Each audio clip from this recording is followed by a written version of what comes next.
So going back to my great-grandparents, they immigrated here from Holland and they were farmers.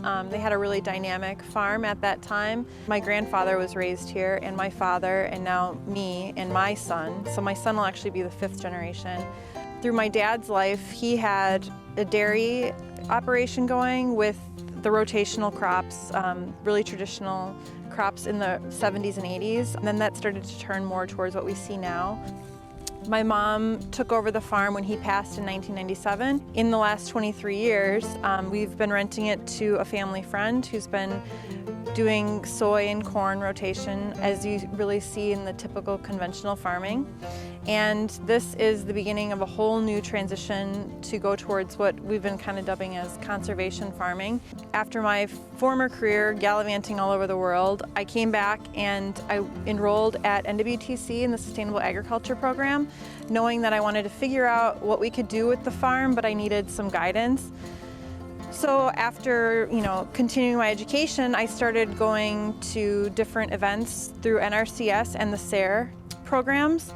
And my mom is also on the county board in the conservation department, so I would tag along to that. And I kind of ran into the same circle of people.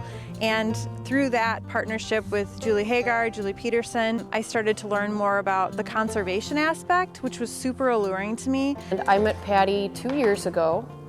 And I was really excited when I met her and found out that she had 90+ acres that she wanted to restore in conservation. And really what ended up working out was just sort of blending several different programs together in order to get the entire property into some sort of wildlife habitat.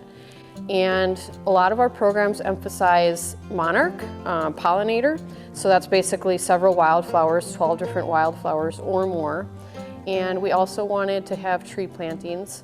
And so through 3 different programs, CSP, EQIP, and CRP, we were able to make that all happen. So our final plan was a blend of what we thought was going to be best for the wildlife, what was going to be most aesthetically beautiful, what was going to be most practical to take care of for the landowner, and financially feasible as well. Right now we are in October of 2020, and by May of 2021 we're hoping to have the entire 90 acres planted into monarch, prairie, wildlife, tree plantings and shrubs. And it'll be really nice to be able to utilize the entire property as a really big backyard for not only our kids, my family, extended family, but then also invite the community to come out and to partake in some educational events.